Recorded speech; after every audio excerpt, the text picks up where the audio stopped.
ปิดสุดเดเลยสึกข้าวตังออกยันน้องมาอยากจะเรียกหน้าใจนางน้องตีย้อนสู้ปันเฮาสู้ใจอยู่ลีเฮาลดพี่ขีเขายามพลพองยามแลอย่าไปโกน้องอยู่เป็นแห้งไฟหลังสู้ใจแดดฝนตกก็เยาคัดแห้งเสียจุกไปกว่าเฮาถึงดียืงไม้อันเฮาเข้าหันเป็นก็ซึกโลจะหัดหันอย่าไปคานเหตุการณ์ตาวันมึงเฮาอย่าปันคือปันหาปีกินเฮาโลไลเก็ดเทเอาไว้เป็นแสงกึ่งเมืองเฮาเฮิงเป็นเมืองเฮาอยู่บ่เยากันใจเอาสิสาวน้องตีเปิดหับตอนอยู่เมื่อปีได้มาสั่งว่าใจฮอดมา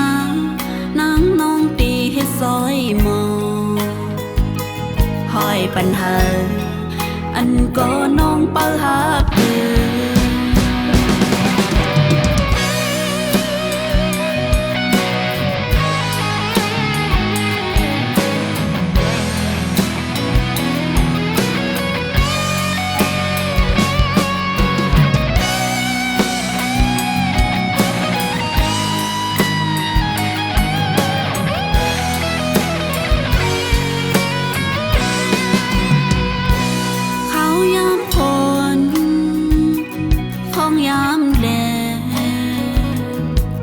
อย่าไปโกน้องอยู่เป็นแห้งไฟหลังสู้ใจ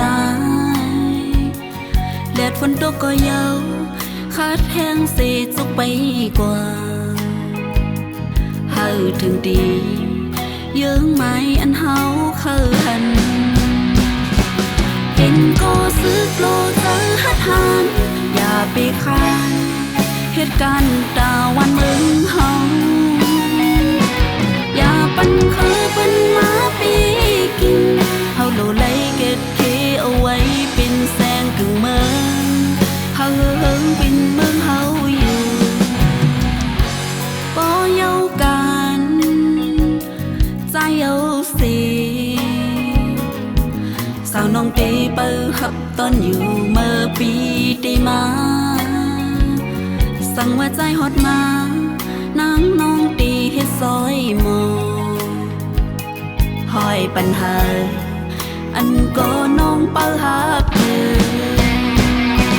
เองก็ซึกโลจะหัดหันอย่าไปคานเหตุการณ์ตาวันมึงเฮาอย่าปันคือ